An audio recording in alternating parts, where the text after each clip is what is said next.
어떻게 인사를 시작해야 할지 어색하네요. 항상 사연을 듣기만 하다가 이렇게 글로 적어보게 되니 이상한 기분도 들고요. 안녕하세요 하고 인사로 이야기를 시작하면 될까요? 간단하게 제 소개를 드리겠습니다. 저는 40대 후반을 달려가는 아이 엄마입니다. 우리 아버지께서 나이 40 중반에 얻으신 아주 귀한 딸이나 다름없죠. 늦둥이 중에서도 아주 늦은 늦둥이라 저에게 언니 하나 오빠 하나 있는데 둘 다 20살 이상 차이가 납니다. 저희 아버지는 국가유공자이십니다. 엄청나게 어린 나이에 6.25 전쟁을 겪으시고 당시 징병 나이가 아님에도 불구하고 국군을 도와 국가를 위해 싸우셨다고 하셨습니다. 자세한 사정은 모르지만 나라를 위해 응당해야 할 일을 하셨다며 다리에 입은 총상을 아주 자랑스럽게 생각하셨습니다. 그 덕에 국가유공자로 인정을 받으셨죠. 전쟁통이 끝나고 언니와 오빠를 낳아 키우면서 안 해본 일이 없을 정도로 고되게 사셨다고 했습니다. 살림살이가 좋아지고 여유라는 것이 생겼을 때 덜컥 제가 들어섰는데 얼마나 복덩이 같았는지 어머니 몸에 무리가 갈 걸 아시면서도 저를 꼭 낳자고 하셨다네요. 극진한 가족들의 보살핌 아래에서 저는 무사히 태어났고 나이 차이가 많이 나는 오빠와 언니에게 둘러싸여 사랑만 받고 자랐다고 했습니다. 아무튼 제가 나이를 먹어 시집을 갈 나이가 되었을 때 아버지께서는 저에게 국가유공자에게 지급되는 영구 임대주택을 넘겨주셨습니다. 자식들까지 50년은 살 수 있는 제도가 있었기 때문에 적은 보증금으로 널따란 집에 살 수 있게 되었습니다. 그때 이미 오빠와 언니는 노후 준비를 시작하는 단계였기 때문에 막내딸인 저에게 임대주택을 해주시는 부분에 있어서 전혀 거부감이 없었습니다. 오히려 우리 막내가 집 걱정 없이 편안하게 살 수 있어 다행이라고 좋아하셨어요. 그렇게 제 결혼이 몇 년 지나지 않아 행복하게만 살아달라는 아버지의 유언을 끝으로 아버지는 제 곁을 떠나셨습니다. 어머니께서도 몇 개월 지나지 않아 저를 떠나셨죠. 우리 오빠와 언니들은 나이가 들면 당연한 수순이라 하셨지만 제 나이 고작 30대에 두 부모님을 여의니 가슴이 아팠습니다. 제가 서론이 조금 길었죠. 이제 몇 년 전 저에게 일어난 아주 황당한 사건에 대해 이야기를 해보려고 합니다. 제가 결혼을 빠르게 한 편은 아닙니다. 30대 중반에서야 남편이랑 연인 사이로 발전하게 되었거든요. 남편과는 동네에서 어릴 적부터 꽤 오랜 시간 알고 지낸 사이였습니다. 결혼 전부터 우리 부모님, 오빠와 언니 모두 제 남편의 존재를 알고 있을 만큼 친한 사이이기도 했고요. 오빠 동생 사이로 한평생을 알고 지내다가 어느 날 서로의 존재가 생각보다 깊다는 것을 깨닫고 연인이 되었습니다. 나이가 있으니 양가에서는 더 볼 것도 없다고 하루라도 빨리 결혼하기를 원했고 저희 아버지의 노안이 깊어지실 때라 저도 서둘렀습니다. 제가 남편과 결혼한 지 1년쯤 지났을 때 제 뱃속에 새 생명이 찾아왔어요. 오랜 시간 기다린 만큼 양가의 축복을 받으며 새 생명의 존재를 확인할 수 있었습니다. 그런데 제 임신과 거의 동시에 남편의 하나뿐인 남동생인 도련님이 시댁에 폭탄을 터뜨렸어요. 바로 혼전 임신을 시켰다면서 결혼을 하겠다고 한 거예요. 시부모님은 너무나도 당황스러워 하셨습니다. 물론 도련님 또한 결혼할 나이가 되긴 했지만 개혼한 지 1년 만에 혼전 임신을 했다며 빨리 결혼을 해야겠다고 재촉하는 도련님을 보고 어이가 없으셨겠죠. 결혼식에 한두 푼 들어가는 게 아니잖아요. 게다가 도련님이 그간 누구보다 성실하게 살아왔던 터라 속도 위반을 했다는 사실 자체가 충격적이었던 것 같아요. 도련님이 결혼을 하겠다고 하니 시부모의 근심을 늘어놨죠. 저희가 결혼하면서 돈이 꽤 들어갔는데 노후 준비도 제대로 시작하지 못한 시댁에서 둘째 아들에게 바로 또 돈이 들어가야 한다고 하니 결국 도련님에게는 제대로 된 지원을 해주지 못했습니다. 우리야 집을 친정아버지 덕에 좋은 조건으로 들어왔지만 그 동네 자체가 집값이 엄청 비싼 동네는 아니었거든요. 주거 인구가 꽤 많고 아이들이 많이 사는 동네였어요. 약간 신혼부부들이 주거하기 좋은 동네라고나 할까요? 학원이나 학교도 잘 되어 있고 주변 인프라도 괜찮은 편에 속하지만 도로 교통은 조금 애매한 그런 동네요. 버스나 지하철을 타려면 최소 15분은 걸어야 하는 애매한 동네라 집값이 잘 오르진 않았습니다. 그래서 그런지 도련님도 저희 동네를 주시하는 것 같더라고요. 저한테 근근히 좋은 집 없냐고 물어보기도 했고요. 하지만 시댁에서는 그만큼의 여유조차 없었기에 저는 어떻게 대답을 해야 할지 애매했습니다. 결국 도련님네는 원룸에서 신혼생활을 시작하게 되었어요. 자세한 사정은 모르지만 동선에도 지원을 해줄 상황이 못 된다고 하네요. 시댁에서 어찌어찌 결혼 준비부터 집까지 알아서 하라며 딱 8천만 원 지원해 주신 걸로 알고 있는데 그 돈으로 결혼식 올리고 원룸에서 월세살이 하는 걸 보면 동선의 친정의 지원은 하나도 못 받은 거나 마찬가지겠죠. 저는 남편과 함께 가까운 동남아로 태교여행도 다녀오고 아이를 출산하기 위한 준비를 열심히 했습니다. 임산부를 위한 요가 수업도 다니고 태교 꽃꽂이도 배우면서요. 남편은 은근슬쩍 도련님을 도와주고 싶어 했지만 남편이 그렇게 돈을 많이 벌어오진 못했어요. 제가 태교에 집중할 수 있었던 건 오롯이 친정의 도움이었습니다. 우리 오빠와 언니 모두 대단한 부자거든요. 형부가 IT 기업 대표로 있고 20살 많은 오빠는 대기업 임원이시고요. 막내가 임신했다고 하니 손 하나 까딱하지 말라며 몸에 좋다는 건 물론이고 아이를 위한 태교까지 책임을 져주셨습니다. 그렇게 호화로운 임신 생활을 누리고 있는데 동선에는 원룸에서 생활하며 전전긍긍하니까 동서가 얼마나 저를 질투했겠어요. 아무튼 동서의 배가 불러오자 원룸 생활을 더 이상 이어갈 수 없겠다고 생각했는지 우리 동네로 이사 오고 싶다고 딱 이야기하더군요. 그러면서 집값을 막 물어보는데 아무리 동네 교통이 불편해서 집값이 안 오른다고 해도 서울 집값 잘 아시잖아요. 게다가 제가 살고 있는 아파트는 대단지라서 꽤 값이 나갔어요. 평수도 38평으로 꽤 컸거든요. 도련님이 가진 돈으로는 택도 없어서 저는 눈을 좀 낮추시라고 빌라를 소개해드렸습니다. 좀 노후되긴 했지만 방 2개에 거실이 꽤 잘 빠져서 아이를 키우면서 편할 것 같았어요. 어차피 돈 모을 거 생각하면 빌라 전세도 나쁜 선택은 아니었으니까요. 시부와 남편이 몰래 돈을 조금 더 보태주겠다고 했고요. 그런데 동서가 저한테 엄청나게 비아냥거리는 겁니다. 형님은 아파트 살면서 우리는 빌라에 살아라 이거예요? 동서, 내가 언제 아파트와 빌라 비교해가면서 너네는 빌라에나 살아라 했어. 아니, 우리도 아파트 살고 싶은데 지금 빌라만 추천해 주시잖아요. 그것도 엄청 오래돼서 녹물 나올 것 같은 그런 곳만요. 동선의 사정 생각해서 얼추 부담 안 가는 곳으로 알아본 거야.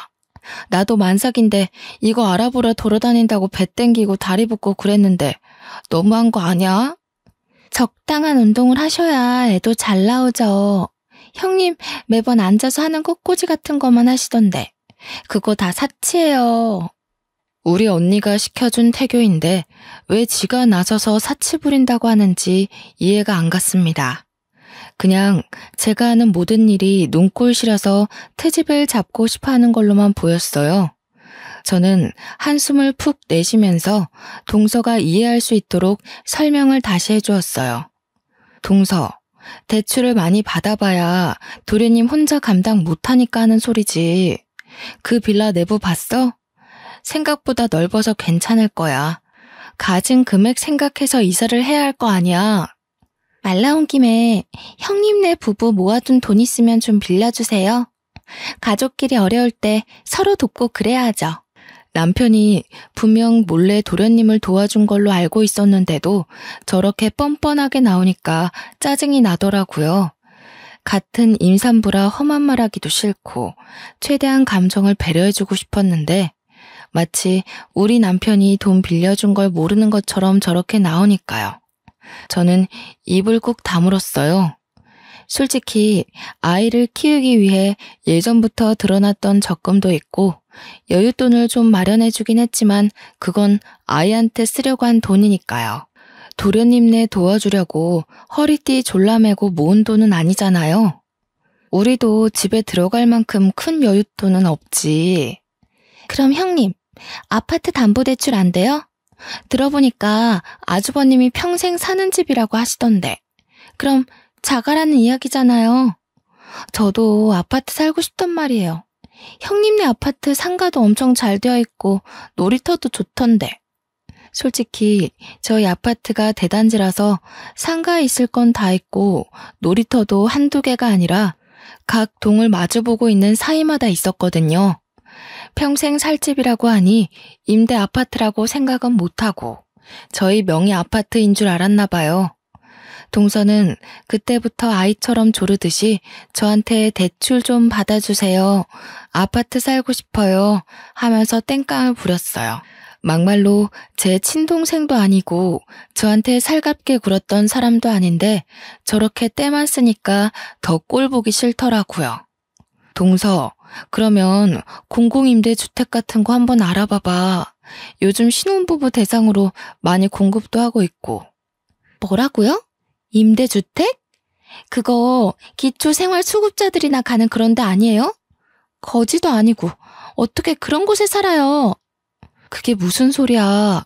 누가 임대주택 산다고 거지라고 그래? 요즘 적은 보증금에 위치도 좋고 아파트에 살 수 있고 관리비도 적어서 얼마나 인기가 많은데. 너무 구시대적 발상 아닌가요? 누가 요즘 임대주택 산다고 거지합니까? 임대주택에 사는 게 돈 버는 거라고 솔직히 알게 모르게 은근히 부러워한단 말이죠. 집값이 미쳐있는 식당에 대출받아서 덜컥 샀다가 집값 떨어지기라도 하면요. 현실적으로 임대 아파트만큼 괜찮은 주거지도 없다고 생각합니다. 아무튼 동서는 저한테 대출 좀 알아봐달라고 신신당부를 하고는 자리를 떴습니다. 당연히 저는 대출까지 받아가면서 도련님네를 도와줄 마음이 전혀 없었고요. 그 정도라면 시댁에서 해줘야지 솔직히 저희가 해줄 필요는 없지 않나요? 먼저 마음에서 우러나오는 것도 아니고. 아무튼 그렇게 우야무야 잘 넘어간 줄 알았는데 시댁 식구들 죄다 모여 밥 먹는 자리에서 동서가 또 징징거리더군요. 진짜 귀에 피딱지가 않는 것 같은 기분이었습니다. 저도 언제까지 원룸에서 살 순 없잖아요. 이제 우리 똘똘이도 나올 건데 원룸에서 어떻게 애를 키워요? 그래, 너네 보증금 그래도 한 1억은 가지고 있지 않느냐? 전세 대출 받고 해서 지방으로 내려가는 것도 나쁘지 않을 것 같은데. 둘째 너네 회사에 지방 전출도 신청할 수 있지 않아? 아버님, 서울에서 살아야지 어떻게 지방을 내려가라고 하세요. 우리 아이 교육 생각하면 당연히 서울이죠. 저도 형님처럼 아파트에서 살고 싶단 말이에요. 얘가 무슨 다 커서 땡깡을 이리 피운담? 아파트 살고 싶으면 대출을 알아보던 다른 방법을 찾아야지. 친정에서는 못 도와준대? 시모가 기분이 상했는지 친정을 들먹이자 동서의 입이 합주기가 되더라고요. 저와 남편은 그냥 말없이 밥만 먹었어요.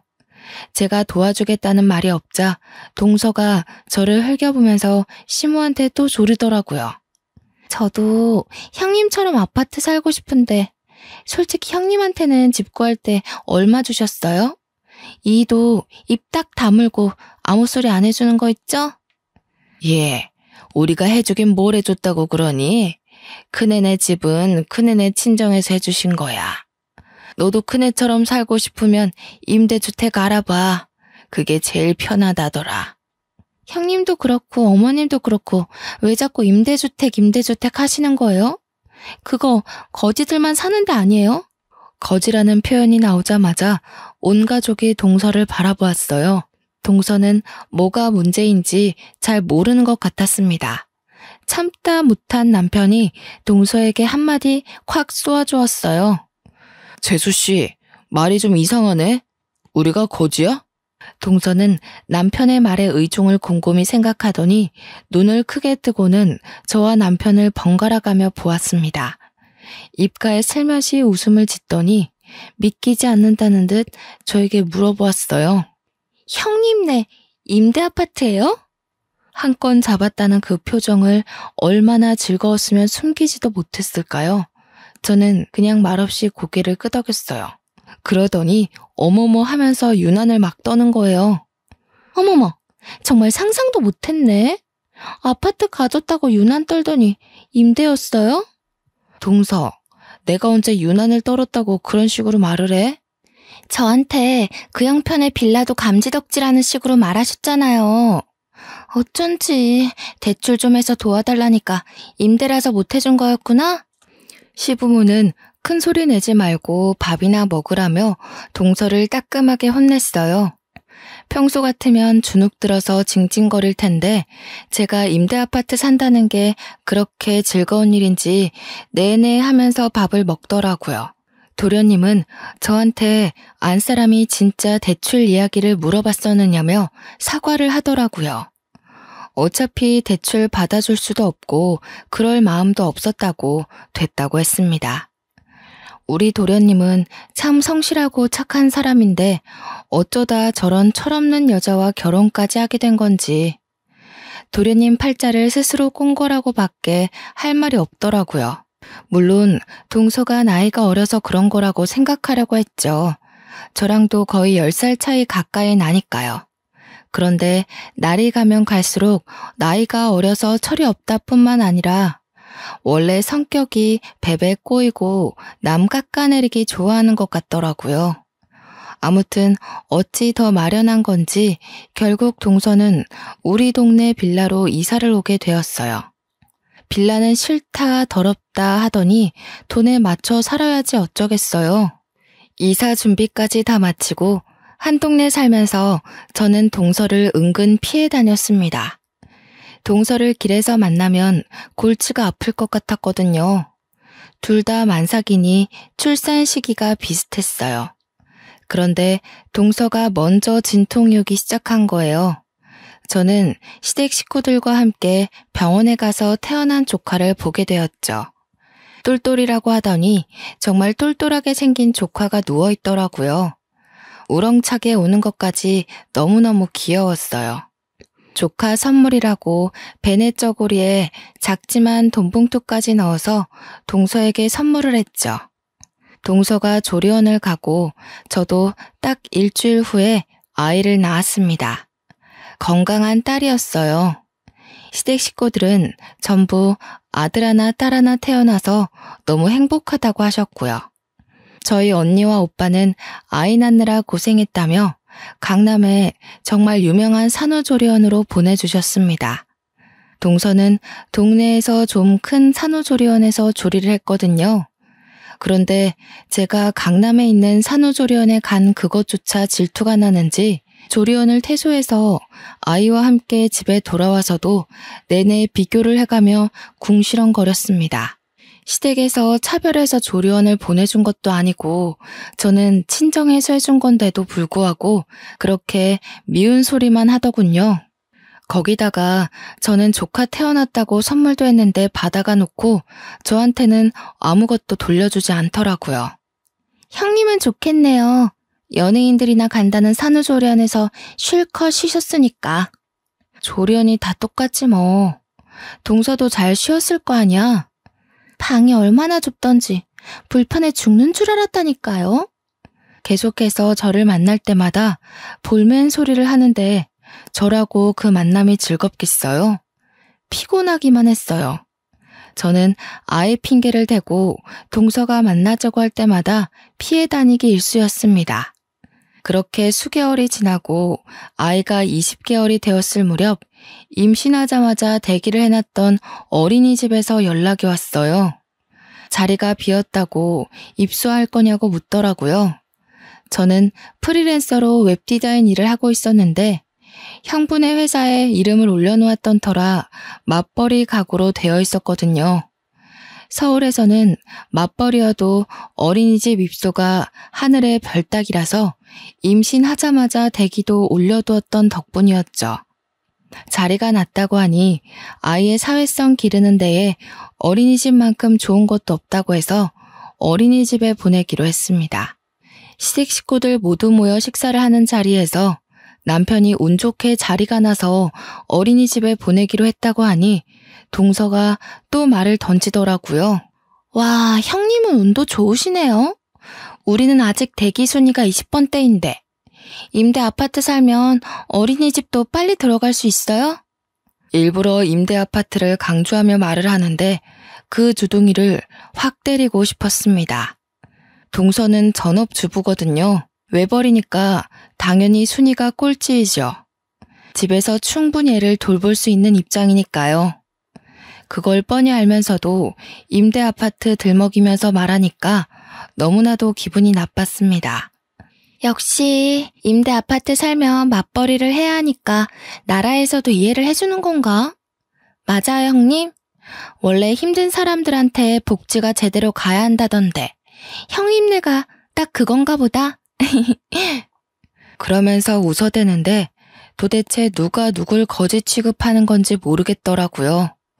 듣다 못한 시부가 동서한테 경거망동한 행동하지 말라고 경고를 주었어요.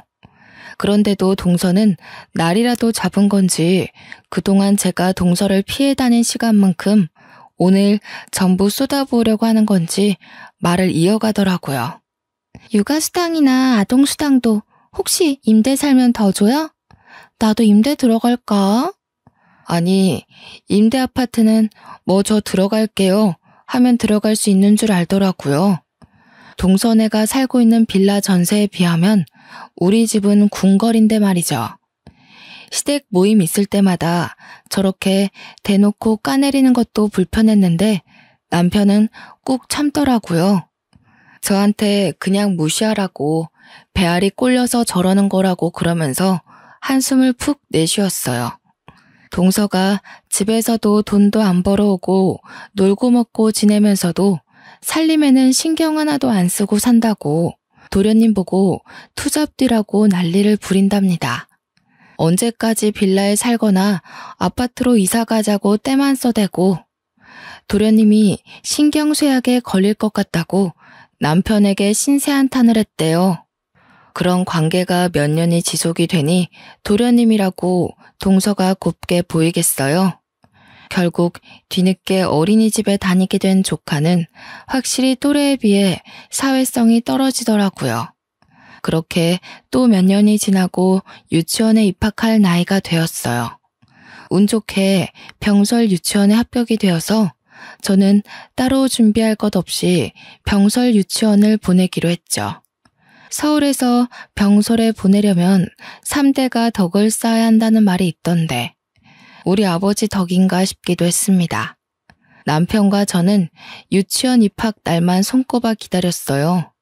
그런데 하늘도 무심하시지. 저를 못 잡아먹어서 안달난 동서는 유치원에 죄다 떨어진 거예요. 당장 어린이집을 보내자니 친구들은 죄다 유치원에 가고 자존심이 엄청 상했겠죠. 동서는 시댁에 가서 엄청나게 징징거리기 시작했습니다. 유치원에 못 보내면 어린이집을 보내야 하는데 수준 떨어지는 거 아니냐면서 영어 유치원을 보내야 할까요? 하고 은근슬쩍 돈 달라고 하더라고요. 그러면서 저에게는 임대 아파트라 그런지 유치원도 딱 병설로 붙는다고 나라에서 너무 편히 봐준다고 한숨만 나오더라고요. 남편에게 이야기하니까 노발대발하면서 도대체 임대 아파트 사는 걸로 왜 난리를 치는지 모르겠다고 했어요. 저라고 알겠나요? 그냥 쓰잘데기 없는 질투지요 뭐. 결국 시댁에서 일이 터지고 말았습니다. 동서가 어김없이 임대하면서 유치원 떨어진 거에 대해 속상함을 토로하고 있었어요. 그러다가 시부에게 영어 유치원을 보내고 싶다고 조르고 있더라고요. 형님네는 임대 살아서 병설도 턱턱 붙는데 우리 애는 어떡해요? 영어 유치원이라도 보내야 하지 않겠어요? 월 150만 원이라는데 좀 도와주세요. 원래 돈 있는 할아버지가 손주한테 팍팍 써야 애 기도 살고 그러죠. 시부도 어이가 없어졌어요. 월 150만 원이 누구네 집 개 이름이냐고 하면서 동서를 나무랐습니다. 남편도 자꾸 임대 하지 말라고 한 소리 하자 동서가 어차피 다 우리 세금으로 먹고 사는 거 아니냐고 덧붙이더군요. 저는 뒷목 잡고 쓰러지는 줄 알았습니다. 제가 웹디자인 일을 하면서 형부네 회사에서 이름을 올려두고 있다고 했잖아요. 4대 보험 혜택도 받고 하느라 간간히 일 도와드리면서 혜택을 받고 있는 거였는데 형부가 월급도 주시거든요. 한 달에 2주일 정도 재택에서 근무하는데 돈 한 푼 안 주고 어떻게 부려먹냐면서요. 저랑 남편이 벌어오는 돈만 따지면 한 달에 600만 원 정도 돼요. 그렇게 버는 저희도 월 150만 원이 부담돼서 영어 유치원은 생각도 안 했는데 동선에는 심지어 외벌이잖아요. 도련님 혼자 월 300만 원 조금 넘게 벌어오는데 월급의 반을 유치원비로 쓰면 생활은 어떻게 하겠어요? 철이 없어도 저렇게까지 없을 수 있나 싶어 그냥 모르쇠로 일관했습니다. 그렇게 또 뜸하게 지내며 저를 시기 질투하는 동서를 가뿐히 무시해주면서 지냈어요. 동네에서 자주 마주치긴 하지만 그냥 인사 정도만 하고 제가 일이 바쁘다며 몇 번 피하고 지냈죠. 그러다가 초등학교에 입학을 하게 되었는데 아무래도 같은 동네에 살다 보니 같은 초등학교에 조카가 배정을 받았더라고요. 그것도 입학식 때 마주쳐서야 알았지 뭐예요. 저는 딸아이에게 조카와 함께 초등학교에 다니게 되었으니 잘 지내보라고 했어요. 어른들끼리 사이가 안 좋다고 해도 사촌 지간까지 친하게 지내지 말라고 하는 것도 우스워서요. 학교를 보낸 지 한 3개월이 지났을까 아이가 점점 표정을 잃어가는 것 같았어요. 뭘 물어봐도 대꾸도 없고 학교 생활은 어떠니 하고 물어봐도 말을 안 하고요. 걱정이 되어서 담임 선생님이랑 상담도 해봤는데 교실에서는 아주 바르게 생활한다고 했어요. 저는 그래서 별 대수롭지 않게 생각하고 넘어갔습니다. 그렇게 여름방학이 지나고 2학기가 시작되었어요. 딸아이는 학교 가는 걸 무척 싫어했는데 저도 어릴 때 학교 가는 걸 싫어했던 터라 누구나 다 똑같은 마음이라고 달래서 학교에 보냈습니다. 그날은 우리 집에 오빠와 언니가 놀러 오기로 한 날이었어요. 오빠는 퇴근하고 놀러 오기로 했고 언니는 막내가 집에서 대접한답시고 일이라도 할까봐 도와주겠다고 일찌감치 집으로 왔습니다. 언니가 우리 딸을 조금이라도 빨리 보고 싶다고 재촉하는 바람에 언니와 함께 학교 앞으로 하교하는 딸을 마중 갔어요. 그런데 교문을 나오는 딸이 엉엉 울고 있는 거예요. 저는 어디 다쳤나 싶어서 놀래서 딸에게 달려갔습니다. 무슨 일이냐고 소리치면서 달려갔는데 뒤에서 조카 녀석이 우리 딸한테 달려오더니 제 얼굴은 보지도 못했는지 코를 콱 막는 신용을 하더라고요. 어우 냄새, 거지 냄새. 이러면서 달려가는 거 아니겠어요? 옆에서 아이를 달래던 우리 언니도 놀래서 저놈은 누구니 하고 되묻고 저는 조카가 우리 딸에게 거지 냄새라는 말을 했다는 사실에 너무 큰 충격을 받았어요. 우리 애는 더 큰 소리로 엉엉 울었고요. 저는 일단 아이를 데리고 집으로 돌아와서 자세한 이야기를 듣기로 했어요. 딸아이는 한참을 울다가 조금 진정이 되었는지 그제서야 이야기를 하기 시작했습니다. 조카는 같은 반도 아니고 옆반인데 자꾸 쉬는 시간마다 자기한테 와서는 기생수라고 놀린다는 겁니다.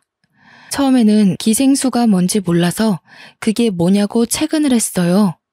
기생수가 뭐냐면 기초생활수급자의 줄임말이야. 딸은 또 서러운지 눈물을 뚝뚝 흘려댔습니다. 우리 언니는 뒷목을 잡고 쓰러지는 신용을 했어요. 저도 너무 충격받아서 입을 떡 벌렸고요. 사촌이 자꾸 나한테 임대아파트에 산다면서 기생수라고 놀려. 그리고 거지 냄새 난다고 저리 가라고 막 밀치고.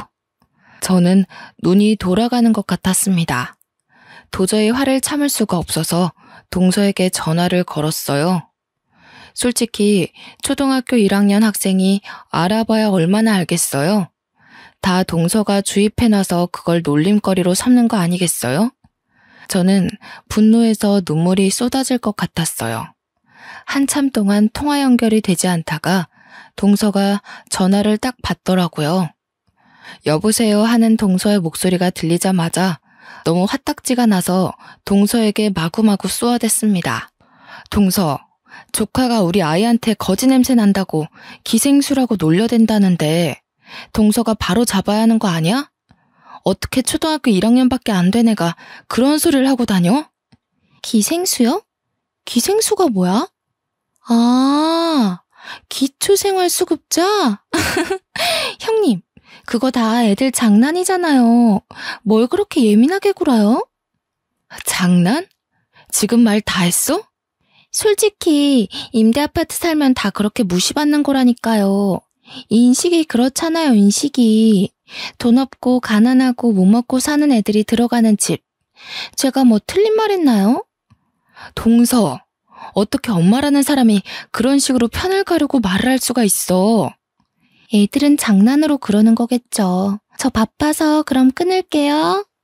동서는 끝까지 깔깔 웃어댔어요. 옆에서 통화를 듣던 언니가 콧김을 씩씩 뿜으면서 주먹을 쥐고 있었습니다. 우리 언니의 성격도 매우 불같거든요. 나이가 60대이지만 여전히 20살처럼 정정했어요. 그게 지금 그 맨날 임대아파트로 노래 부른다는 동서지? 저는 언니를 향해 고개를 끄덕였습니다. 언니는 잠시 입을 다물고 곰곰이 생각하는 듯 하더니 집에 좀 다녀오겠다고 하더라고요. 저는 갑자기 집에 가는 길에 언니를 빤히 쳐다봤어요. 저에게 걱정하지 말고 있으라고 저녁에 오빠 올 때 다시 오겠다고 하면서 서둘러 나가더라고요. 친정 식구들이 모이기로 한 날이라서 그런지 남편도 일찍 퇴근을 했어요. 남편이 퇴근한 지 얼마 되지 않아 오빠도 도착했고 언니는 형부와 함께 왔습니다. 오빠가 그럴 줄 알았으면 자기도 와이프랑 같이 오는 건데 실수했다며 분위기를 올리려고 웃더라고요. 그런데 언니의 표정이 완전히 살벌했어요. 그리고 언니와 함께 온 형부의 표정도 엄청나게 비장했고요. 오빠만 이게 무슨 분위기인가 싶어서 어리둥절했습니다. 우리 형부 말했다시피 IT 전공해서 지금 국내에서 누구나 쓴다는 생활 어플을 개발한 사업가예요. 하는 것마다 손대는 것마다 대박이 나서 어플 대표 마스코트로 캐릭터 사업까지 확장한 어마어마한 사업가요. 언니도 그래서 돈 걱정 없이 서초동에서 제일 비싸다는 주상 복합 펜트하우스에 살고 있거든요. 그런 언니가 저한테 선포하듯 이야기를 했어요. 예, 내가 너네 형부랑 이야기 다 끝냈다. 너네 우리 집으로 이사 와라. 나랑 네 형부가 여기서 살 거니까. 언니가 큰 소리로 이야기하자 저와 남편 그리고 우리 오빠까지 모두 놀라고 말았습니다. 그 집이 얼마짜리 집인지 상상이나 되세요? 무려 80억이나 하는 집이거든요. 오빠는 언니에게 뭘 잘못 먹었냐고 되묻는데 언니가 오빠에게 조용히 하라면서 말을 하더라고요. 우리 막내가 그 또라이 같은 동서인지 뭔지한테 임대 아파트 산다고 무시받는 것도 열이 받거든? 근데 어떻게 우리 귀여운 조카한테 거지 냄새가 나니 기생순이 뭐니 하면서 상처를 줄 수 있어? 임대 아파트 산다고 기초생활수급자란다. 오빠는 처음 듣는 이야기여서 그런지 눈을 크게 뜨고 이게 다 사실이냐고 되물었어요. 저와 남편은 어안이 벙벙한 상태여서 맞다고 고개를 끄덕였죠. 그러니 우리 오빠도 열이 머리끝까지 받았는지 당장 그 잡것을 불러내라고 난리도 아니었습니다. 누가 보면 우리 언니 오빠가 제 부모님인 줄 알겠더라고요. 내가 다른 건 몰라도 우리 막내만큼은 업어 키운 사람이야. 이런 취급받는 건 막내뿐만 아니라 우리 집안을 무시하는 거지. 절대로 용납하고 묵인하면 안 돼. 그러더니 당장 짐 싸라고 짐 바꾸자고 했어요. 남편은 언니에게 처형네 집 짐도 많을 텐데 이 좁은 집에서 어찌 사시겠냐고 말렸습니다. 그러자 형부가 남편에게 걱정하지 말라고 자식들 다 키워서 독립도 시켰고 이제 큰 집은 너무 심심하고 조용해서 못 살겠다고 하더라고요. 시세 차이만 해도 20배는 날 것 같은데 무슨 소리냐고 저도 언니를 말렸죠.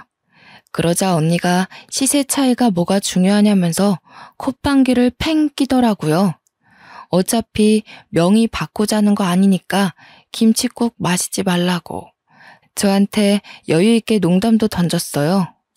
저제도 서초동 한복판에서 강남 학군 즐기면서 살아봐. 기생충이니 기생순이 그딴 소리 하는 것들 확 밟아주라고. 나도 서초동 거기 길 막혀서 운전하기도 힘들었고 여기서 사는 게 더 좋겠다고 생각해. 그리고 장인어른께서 물려주신 집이잖아. 그래, 맞다. 그 말 틀린 거 하나 없다. 애 교육시킨다고 생각하고 강남 학군에서 학교도 보내고 학원도 보내고 해.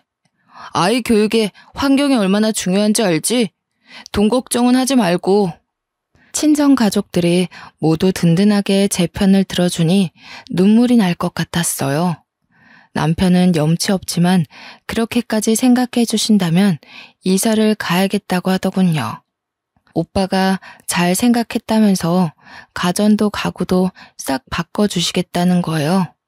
우리 오빠가 대기업 임직원으로 있는데 계열사 업체들 전부 직원 할인 받아서 바꿔줄 수 있다고 하시면서요. 이 정도로 생각해 주는데 제가 언제까지고 자존심만 부리면서 됐다고 하기도 뭐하고, 그리고 무엇보다 동서에게 복수해주고 싶은 마음이 커서 알겠다고 했습니다. 그날 저녁 기쁜 마음으로 저녁 식사를 마치고 정말 일주일 만에 저와 언니는 집을 바꿨어요. 시댁에는 사정을 설명드렸는데 동서네에게는 일부러 말을 안 했습니다. 딸도 전학을 보냈어요. 정말 학구열이 장난 아닌 동네더라고요.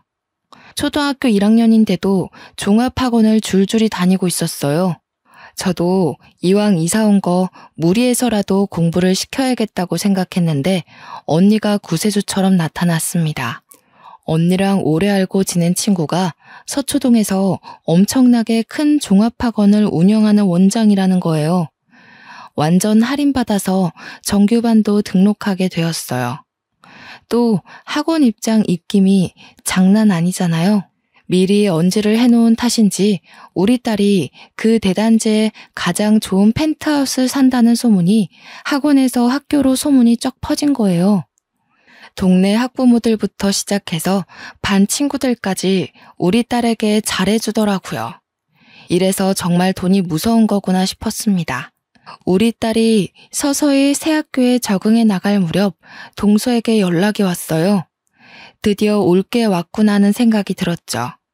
동서는 요즘 조카가 아프냐, 왜 학교를 안 나오냐고 물어보았고 저는 대답하지 않고 주말에 시댁 식구들과 함께하는 저녁 식사에 올 거냐고 물어봤습니다. 그랬더니 오겠다고 하길래 알겠다고 했어요. 저는 시부모님에게 집들이도 할 겸 저희 집으로 오시라고 했습니다. 동서에게는 말을 하지 않았고 도련님에게 주스만 드렸어요. 딸아이에게도 조카에게 당당해지라고 말을 해두었죠. 시부모님이 먼저 도착해서 집 구경을 하시는데 동선애가 왔더라고요. 조카 녀석이 현관문을 열고 들어오면서부터 우리 딸아이를 보고는 기생수, 거지 냄새 이러는 거예요. 동서는 그런 조카의 입을 황급히 막았지만 이미 시부모님은 다 들어버린 뒤였죠. 기생수의 거지 냄새라니 뭔 소리냐? 아니야, 아버님. 예, 엄마가 그런 소리 하지 말랬지. 아니, 엄마가 쟤한테 기생수라고 부르라고 시켰잖아. 학교에서 볼 때마다 냄새 난다고 하라고. 동서가 시킨 거였어? 우리 임대 아파트 산다고 기초생활수급자라고 부르라고 시킨 거야? 이미 시부모님도 저희에게 설명을 들어서 다 알고 계셨지만 모르는 척 하시면서 엄청 놀란 듯이 동서를 나무랐어요. 정말 그런 소리를 하고 다닌 게야? 하면서 사방팔방에서 동서를 공격해대니 무척 당황한 것 같더라고요. 아니, 제가 틀린 말 한 것도 아니잖아요. 남의 집에 초대해놓고 임대 아파트 살면서 이건 또 무슨 허세예요? 하루 빌린 집이에요? 주제 파악 좀 하고 살아. 고작 2억짜리 전세 빌라에 대출 끼고 새들어 살면서 누구 보고 기생수라는 거야. 어머머, 이제서야 본색을 드러내시네. 그래도 우리 집은 임대는 아니거든요. 시부모님도 열이 받았는지 동서에게 막 뭐라고 하시고 도련님도 경멸 어린 시선으로 동서를 바라보았어요. 조카만 동서 다리에 딱 매달려서 울먹거리고 있었습니다. 동서, 계속 기생수 하지 마. 지금 동서가 와 있는 이 펜트하우스 이제 우리 집이거든? 여기로 이사와서 집들이 하려고 부른 거야. 집값 레벨로만 따지면 동선에는 우리한테 비비지도 못하지. 누가 누구 보고 기생수래? 이 집으로 이사 오셨다고요? 어떡해요? 여기도 임대예요? 펜트하우스인데? 임대는 무슨? 우리 친정에서 해주셨어. 애 교육도 제대로 시키라고. 동선에도 친정에다가 해달라고 하면 되겠다. 제가 친정 이야기를 꺼내자 동서는 다시 입을 꾹 다물었어요.